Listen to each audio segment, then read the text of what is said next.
Salut à tous et bienvenue dans l'antre, on se retrouve aujourd'hui pour une nouvelle vidéo de présentation de répliques d'Airsoft. Il s'agit d'un PA, d'un GBB, proposé par Double Eagle Airsoft. C'est une fabrication sous licence Janus Division Group et Polymer 80 du PFS 9. Et on va découvrir ça ensemble.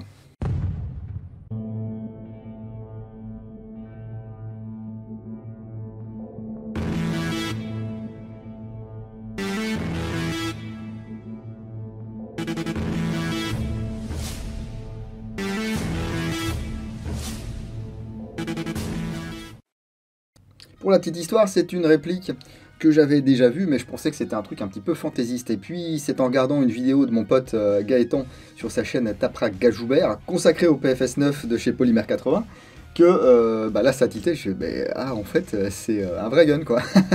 Donc, je suis allé faire un petit tour chez Taiwan Gun, où j'ai trouvé cette réplique pour environ 115 € sans les frais de port. Et puis j'ai pris un petit chargeur additionnel également que j'ai pu trouver pour 18 €. Polymer 80, c'est une société américaine qui était longtemps spécialisée dans les parties d'armes à feu faites en polymère. Et pourquoi Polymer 80? Parce qu'il y a des lois aux États-Unis qui disent qu'au-delà de 81% de complétion d'une arme, c'est considéré comme étant une arme à feu. Enfin voilà, je sais pas si je suis bien clair.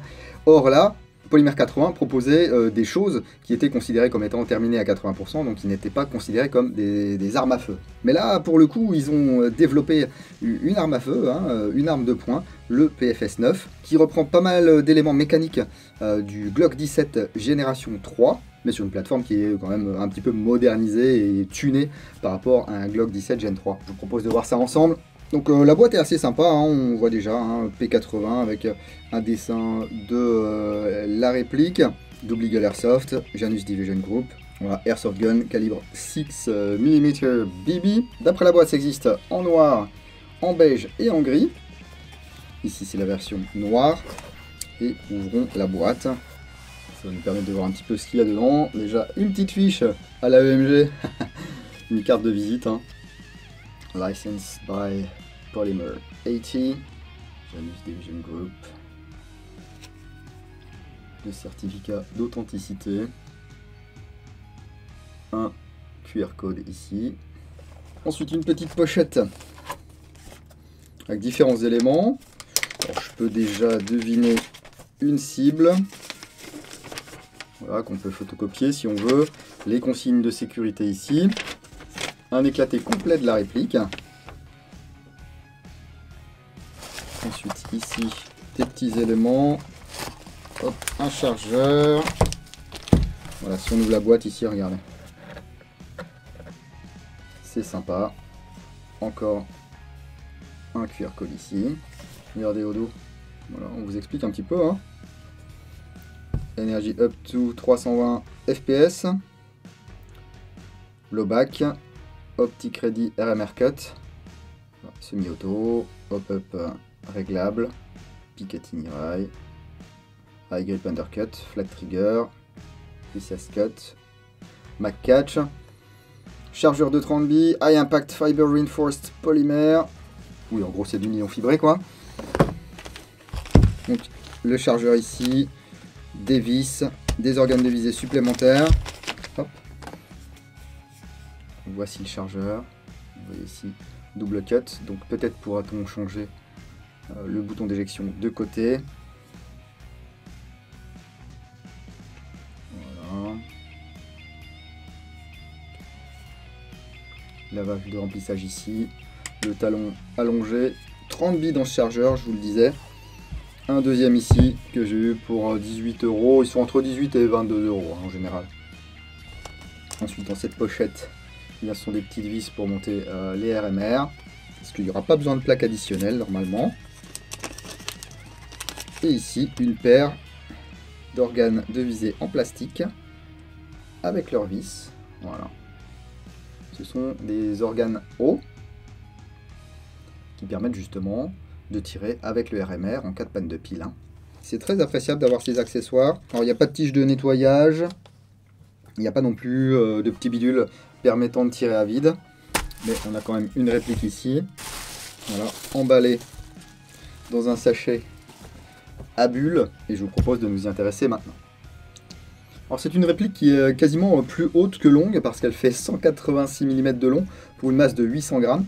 Et vous pouvez voir effectivement que on pourrait deviner la filiation avec un Glock Gen 3, sauf qu'il y a beaucoup de modifs qui ont été faites. Une des premières choses qui m'a surprise, c'est que dans sa vidéo, Gaëtan nous dit que Polymer 80 a repris pour cette carcasse un angle de poignée comparable à celle qu'on trouve sur un 1911. Bon, ici j'ai un Glock 17, vous voyez, je les mets l'un sur l'autre, et là on voit que ça correspond à peu près.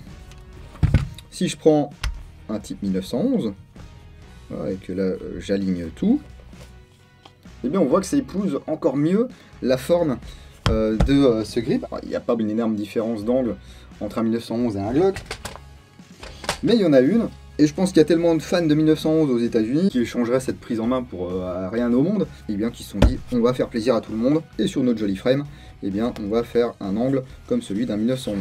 Alors ici c'est normalement un stippling, ici c'est moulé, hein. Voilà, c'est très très chouette, c'est hyper agressif, que ce soit devant, derrière ou sur les côtés.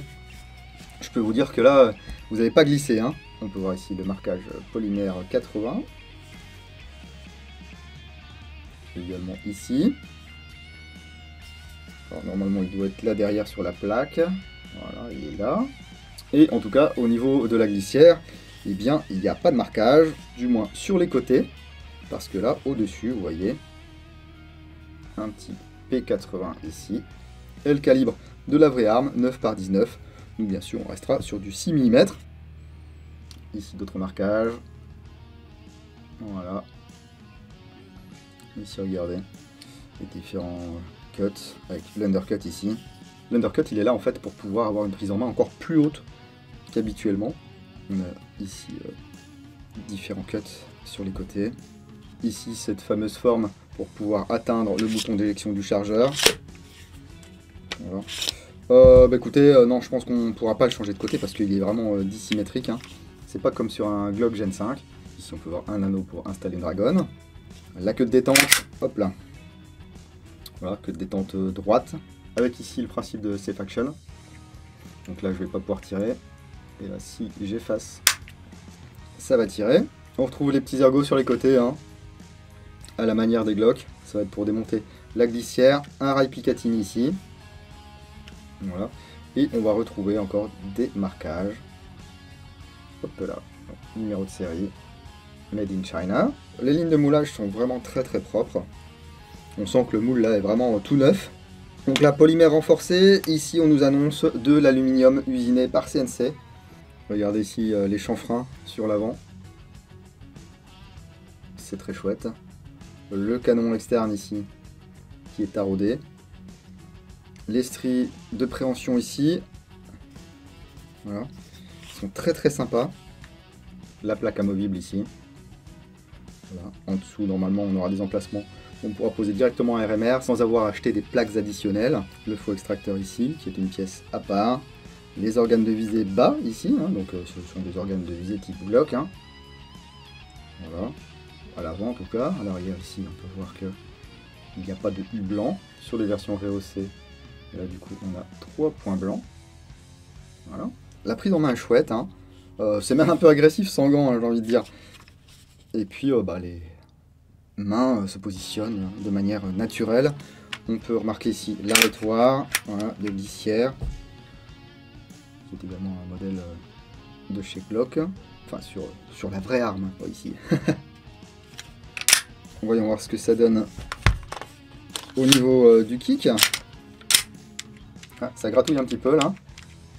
Ouais, je pense qu'il faut que le système de Safe Action se fasse un petit peu.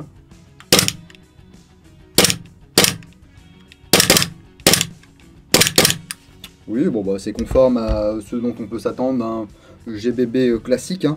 Au niveau de la queue de détente ici, vous voyez, ça gratouille un tout petit peu. Mais bon, une fois qu'on arrive sur le mur, bah on est sur le mur. Hein. Donc on efface, on arrive sur le mur, hop, ça tire. Derrière la queue de détente ici, on a deux petites bossettes. Ici on vient prendre le reset, ça tire, voilà, il n'y a pas d'over travel. Le reset est propre. Bon, c'est pas mal. Au niveau du poids de départ, 1,5 kg.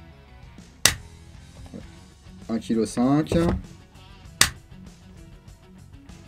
Oui, donc on a 1,4 kg, 1,5 kg au niveau du poids de détente sur cette réplique. Donc, pour de l'airsoft, hein, c'est pas mal.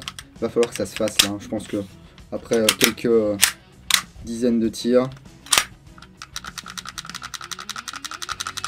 ça va le faire. Ne le faites pas vous-même, laissez-le s'user tout seul. Parce que si vous le grattez un peu trop là, eh ben, vous n'aurez plus de sûreté. Et ça serait bien dommage. Au niveau des holsters, je vais essayer ici si ça passe dans un holster de Glock 17. C'est un holster IMI défense.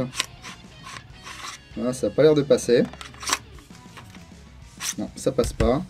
Ici, dans l'Adaptix de chez Cybergun, ça passe. Sur Taiwan Gun, vous avez une liste de références de holster qui fonctionne avec cette réplique. Hein. Ici, si je mets ma Surfire, hop là, eh bien, je pourrais bien sûr mettre cette réplique dans un holster Blackhawk Omnivore. Si j'ai envie de me la jouer un petit peu assassin, eh bien, je peux y mettre ici par exemple un petit traceur ou un modérateur de son, etc. Voilà, c'est un PA moderne. Hein. Et puis bien sûr, si vous aimez les trucs un petit peu plus compacts, dans ce style, hop, bien, ça passe aussi. Hein. Allez, je vous propose de passer au chrony, d'aller voir un petit peu ce que ça donne sur cible, même s'il y a un petit peu de vent dehors, là je suis pas très confiant pour aujourd'hui. Et puis on se retrouve juste après.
Bon, c'est pas mal. Pour une réplique en sortie de boîte, pas nettoyée, ni rien du tout, avec un joint pas rodé.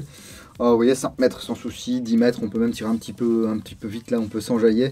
25 mètres, ça se passe bien. 35 mètres, c'est un petit peu plus compliqué parce que des fois j'ai des billes qui tombent, des fois j'ai des billes qui s'envolent.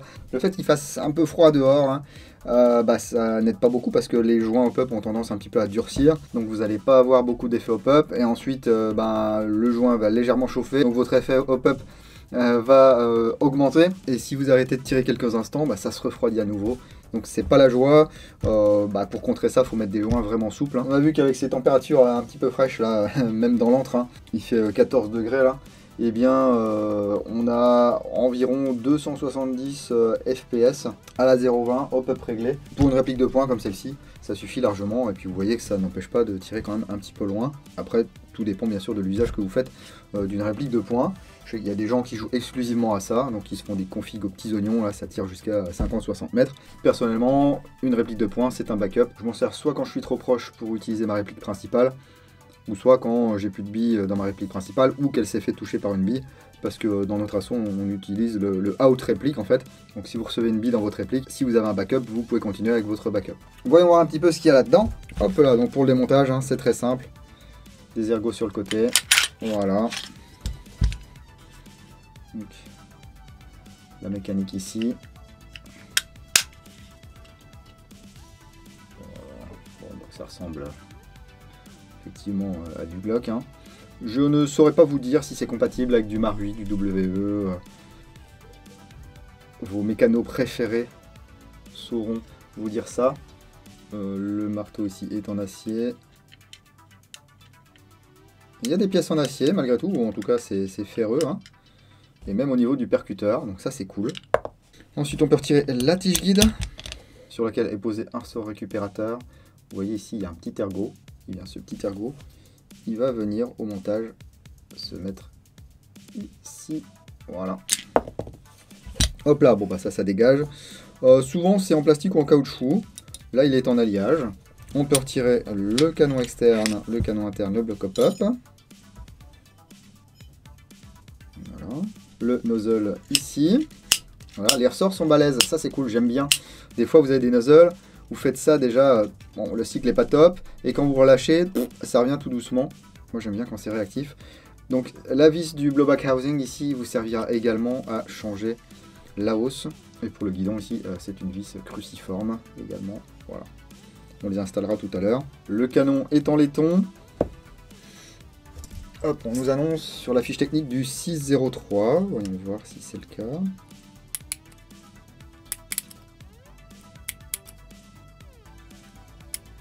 Bon, nous ici on est sur du 604, sachant qu'il y a toujours des tolérances sur les canons, hein, même si on vous dit que c'est du 603, bah ça peut être du 603, ça peut être du 6025, enfin ça va dépendre après des marques. Donc ici on peut voir le bloc hop-up qui est très sympa. Bah on voit pareil que tout ce qui est moule et tout, et conception c'est neuf. C'est un réglage par molette ici, et alors je sais pas si vous allez pouvoir entendre. Je vais me mettre vers le micro là-bas. On a effectivement des petits crans pour le réglage, ça c'est cool. On va le démonter, hein. Ce que j'aime bien déjà, regardez l'appui là, il est large, il est épais, donc c'est chouette. Pour tous ceux qui veulent mettre des joints avec des bourrelets un peu larges ou longs, eh bien ça va le faire. Voilà, on sépare ici, hop là, la patte d'appui. Vous voyez ici au bout de mon doigt, il y a une minuscule bille. Et ici sur la molette de hop-up, des petits trous. Donc ça c'est bien. Franchement, double eagle, chaque fois que j'ai une de leurs répliques, alors c'est pas souvent, mine de rien, hein, mais je suis, alors je dirais pas impressionné, mais je suis agréablement surpris parce que ils ont le sens pratique. Voilà. Alors je sais pas si c'est des gens qui font de l'airsoft depuis longtemps, enfin en tant que joueur, hein, je veux dire. J'ai l'impression qu'ils savent vraiment, enfin ils se rendent compte de ce que les joueurs veulent et puis ils s'adaptent à ça. Hein. Hop, donc là. Un joint de hop-up, c'est rigolo, on dirait des joints un petit peu genre TNT. Hop, alors c'est un petit peu gras. Ça expliquerait peut-être aussi des performances un peu bizarres. Et puis il est assez souple, hein, donc ouais, ça peut venir de là. Le canon ici, donc c'est une fenêtre assez large. J'ai vu la vidéo de présentation de Taiwan Gun, et alors ils vous disent ouais il faut lubrifier là de temps en temps, et le gars, il est avec sa burette. C'est bien beau, sauf que si tu as de l'huile là, l'huile elle va passer dans le nozzle, elle va passer dans le joint de hop-up, et ton effet hop-up, il part aux fraises. Donc effectivement, il faut qu'il y ait un petit peu de lubrification, mais je ne mettrai pas spécialement 10 gouttes d'huile silicone là-dedans. Hein. Pour l'entretien courant, ou le changement de joint, ou de canon, vous n'avez pas besoin d'aller plus loin. Ici, moi, ce que je vais faire, c'est que je vais dévisser cette vis à l'avant. Donc ça, globalement, il faudra faire attention hein, avec vos holsters, si vous mettez les organes de visée rehaussés. Il n'y a pas que ça frotte, hein. Même principe pour l'arrière.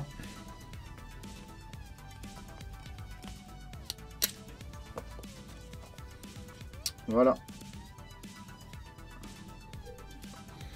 Et donc ici, on a nos deux vis qu'on peut ôter pour enlever la plaque. Voilà. J'ôte la plaque. Et ici, donc, sur ces deux emplacements, je vais pouvoir mettre un RMR. Voyons voir ce que j'ai. Vous voyez ici, en fonction de la longueur, il faudra peut-être limer ces petits ergots. Au niveau des orifices, on voit que ça va passer. Là, il y a un léger décalage entre l'avant et l'arrière. Et bien, on lime ici et là. Et ça va venir plaquer comme il faut. Je ne vais pas le faire, je vais utiliser deux des vis qui sont fournies, juste pour vous faire voir le look que ça a avec un RMR. Hein. Ce qui est cool, c'est qu'il n'y a pas besoin d'accessoires, il n'y a pas besoin d'extension, il n'y a pas besoin de plaques additionnelles, donc il n'y a pas besoin de dépenser des sous en plus, et ça c'est toujours agréable. Et là regardez, voilà, la spirale, c'est vrai, je vais la montrer. Par rapport par exemple à une spirale AWC, là on a une vraie spirale avec un vrai réglage.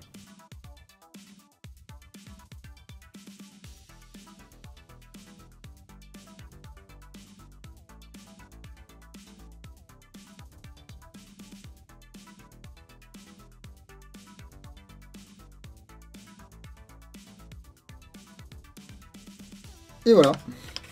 Donc là, si j'ai plus de piles, j'ai toujours une solution pour pouvoir viser. Et bien sûr, ça cycle avec mon RMR. Donc voilà pour ce PFS 9 de chez Polymer 80, fabriqué sous licence par Double Eagle. Un petit GBB dispo pour 115 € chez Taiwan Gun. Les chargeurs additionnels sont pas très chers non plus hein, par rapport à d'autres marques. Hein. On les trouve entre 18 et 22 € pour des chargeurs de 30 billes.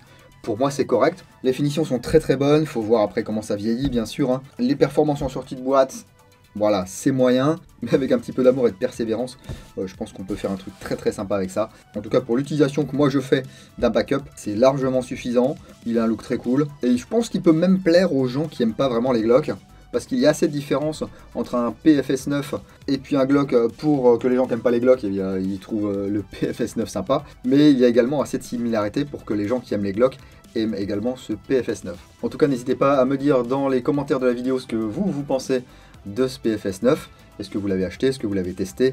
Est-ce que vous avez eu des problèmes avec? Ou est-ce que tout s'est bien passé? Eh bien, dites-nous tout. Et puis, si cette vidéo vous a plu, n'hésitez pas à mettre une grosse calotte de C'est mort au pouce vers le haut ou un low kick au pouce vers le bas si ça ne vous a pas plu. Si vous êtes là depuis un petit moment mais que vous n'avez pas franchi le pas, ou alors si vous arrivez tout juste sur l'antre et puis que vous vous dites tiens c'est sympa, j'aimerais bien voir ce qu'il y a d'autre, eh bien n'hésitez pas à vous abonner et éventuellement à activer les notifications. C'est tout à fait gratos.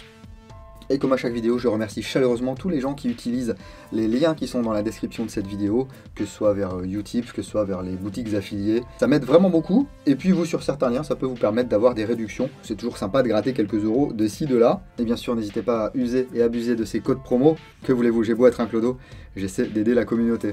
J'en ai terminé avec cette vidéo. Continuez à prendre soin de vous. Si vous allez en jeu le week-end prochain, n'oubliez pas, jouez sérieusement, mais sans vous prendre au sérieux. Et moi, je vous dis à bientôt dans l'entre du lingot. Bise.